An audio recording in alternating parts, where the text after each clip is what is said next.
Welcome to ذرا ہٹ کے. آج میری آواز بھی ہے پر دھندا ہے یہ بھی تو ہے. یہ سب پیسے کی گیم ہے. آپ نے سنا میری آواز تھوڑی آج زیادہ ہی ذرا ہٹ کے ہے. اس کی وجہ ہے کہ میرا گلا بالکل ہٹ گیا ہے. رانی مکھرجی بنے ہوئے سر یہ وہ رانی مکھرجی کا فیک اکاؤنٹ ہے یہ. خیال کرو کل چھپ جائے گا. ہاں پروگرام ہم نے اس لیے کیا اور یہ گانا اس لیے چوز کیا, بغیرت بریگیڈ کا گانا ہے یہ, کہ ہماری سیاست کیوں پیسے کی گیم ہے.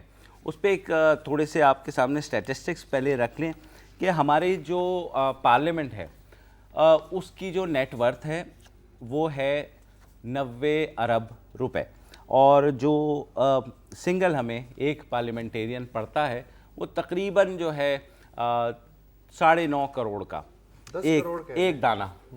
ایک دانہ مطلب. اور اس میں جو مسئلہ یہ ہے کہ الیکشن کمیشن کی جانب سے جب یہ الیکشن لڑتے ہیں یا سیاست میں آتے ہیں تو یہ کہا جاتا ہے کہ 15 لاکھ روپے سے اوپر ایم این اے اور جو ہے 7 لاکھ روپے سے اوپر ایم پی اے خرچ نہیں کر سکتا الیکشن کیمپین میں. ظاہر الیکشن لڑنے کی بات کر رہا ہوں تو. اور یہ بھی کہا گیا کہ ہمارے اکاؤنٹ میں جمع کرا دیں آپ پیسے. تو سب نے جمع کرا دیے, پیچھے سے خرچ کرتے رہے, اور الیکشن کمیشن بھی یہی سمجھا کہ ان کی بہت بچت ہو گئی ہے, اکاؤنٹ میں پیسے پڑے ہیں.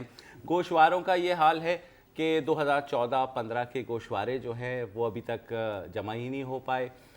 مجھے حالانکہ الیکشن کمیشن نے ایک پولیٹیکل فائنانس نامی ایک ڈپارٹمنٹ بھی بنایا, اور مجھے ابھی آج ہی میں بات کر رہا تھا الیکشن کمیشن میں ایک جگہ, تو مجھے انہوں نے بتایا کہ ہمارے پاس 3 ایسے پارلیمنٹیرینس ہیں جنہوں نے آج تک اثاثے جمع ہی نہیں کرائے, اور ان کو نوٹس بھی دیے. انہوں نے کہا کہ یہ الیکشن کمیشن اب تو ہم الیکٹ ہو کر کے آ گئے ہیں, تو لہٰذا کیا ہو سکتا ہے. مزے کی بات یہ کہ جو 9.5 کروڑ میں جو پارلیمنٹیرین پڑھ رہا ہے اثاثوں کے اعتبار سے اوسطاً, وہ کن کی نمائندگی کر رہا ہے جن کی ماہانہ آمدنی فی فیملی 30,000 روپے ہے.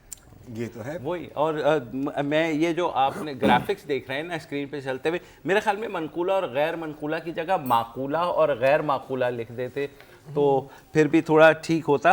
اچھا, ہم بحث اس لیے کر رہے ہیں کہ سپریم کورٹ نے 2013 کے الیکشن سے تقریباً کوئی 9 مہینے پہلے ایک فیصلہ دیا. افتخار چودھری صاحب سابق دبنگ چیف جسٹس, انہوں نے کہا کہ جی الیکشن کمیشن کی یہ ذمہ داری بنتی ہے کہ وہ جو ہے یہ انشور کرے گا کہ اوور سپینڈنگ نہ ہو اور کرپشن کا منی جو ہے انوالو نہ ہو الیکشن پروسیس میں, اور ایسی ساری چیزیں ہوں.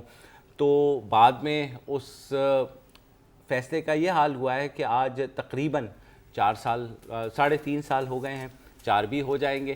تو جہاں یہ فیصلہ اپروو ہوا تھا جس لائر نے, اب ان کے صاحبزادے جو ہیں وہ اس کی امپلیمنٹیشن کے لیے کورٹس کے چکر لگا رہے ہیں, وچ از ویری سیڈ. ہمارے ساتھ شو میں بھی موجود ہوں گے, بات کریں گے. دیکھیں اگر اس کو تھوڑا سم اپ کریں کہ بات یہ ہے کہ اگر آپ سیاست میں پیسے پر قابو نہیں کر سکتے تو پھر پیسے سیاست پر قابو کر لیں گی. بالکل یہی مین باٹم لائن یہ ہے. اب آپ نے جو الیکشن ایکسپینسز کی جو سیلنگ بتائی ہے وہ ایک دو آپ پھر بتائیں گے.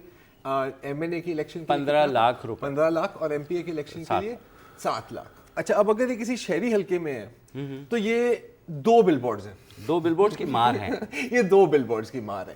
ٹھیک ہے, اگر آپ کسی دیہی علاقے میں بھی چلے جائیں, ٹھیک ہے, آپ چلو بہاڑی کی الیکشن دیکھ لیں, وہاں پر بھی بل بورڈ, بینر, ہر جگہ ہارڈنگ. ٹھیک ہے, پھر ظاہر ہے کہ آپ نے لوگوں کو کھانے کھلانے, آپ نے محفلیں, اپنے جلسے کرنے ہیں.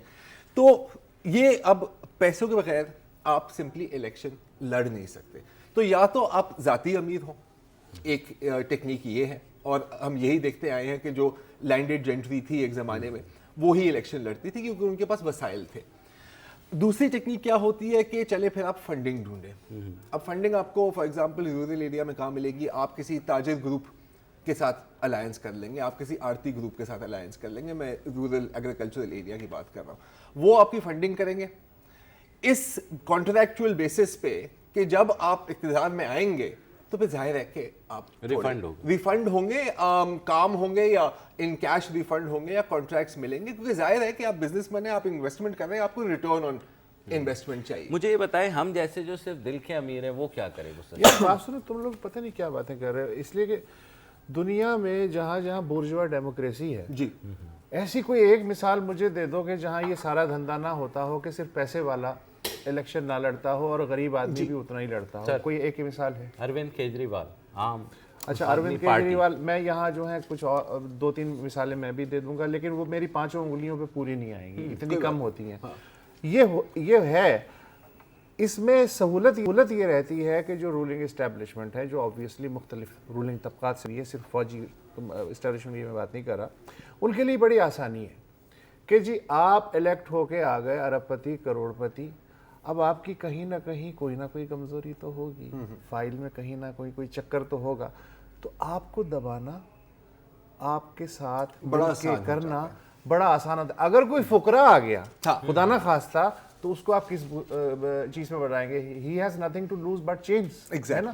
تو اس لیے یہ بڑا سوٹ کرتا ہے. یہ میں ایک آرٹیکل پڑھ رہا تھا مدثر رضوی صاحب کا, فیفن کا, انہوں نے کہا جی اب کیا جائے, صرف رونے سے تو کام نہیں چلے گا. انہوں نے 2-3 تجویزیں دیں جو ہو سکتا ہے قابل عمل ہو نہ ہو. وہ کہہ رہے ہیں جی اگر کسی طریقے سے ریڈیکل ریفارمز میں یہ بات لائی جائے, الیکٹورل ریڈیکل ریفارمز میں, کہ جتنی بھی پولیٹیکل پارٹیز ہیں وہ 50% جو اپنے ٹکٹ ہیں وہ انکم گروپ کے بریکٹ کے حساب سے تقسیم کریں گی. یہ پابندی ہو کہ 50% آپ اپنے اوپر جس سے چاہیں دیں, لیکن 50% جو ہے جو لوور انکم گروپس ہیں یا مڈل رینکنگ تک ہیں ان میں لازمن جانے چاہیے. تو اور انہوں نے میری تجویز ہے کہ جن کی آمدنی ماہانہ 1 لاکھ سے کم ہے, اگر اس کو سمپلیفائی کر لیں, لیکن یہ اچھا, یا پھر انہوں نے کہا کہ سینٹ, وہ جب آپ نے کہہ دیا تو ظاہر ہے سینٹ کے جو الیکشن ہیں وہ چونکہ نیلام گھر ہوتے ہیں, تو اس کو انہوں نے کہا ہے کہ یہ براہ راست الیکشن ہو پرپورشنل ریپرزنٹیشن کی بنیاد پہ, ایٹ لیسٹ سینٹ کے یہ الیکشن ہو جائیں کہ جی یہ لسٹ ہے اور اس حساب سے آپ اپنے بندے بھیج دیں, تو ہو سکتا ہے اس میں 3-4 فقرے بھی. انفارمیشن ہے, آپ کو تھوڑا سناتے ہیں اس بریک کے بعد.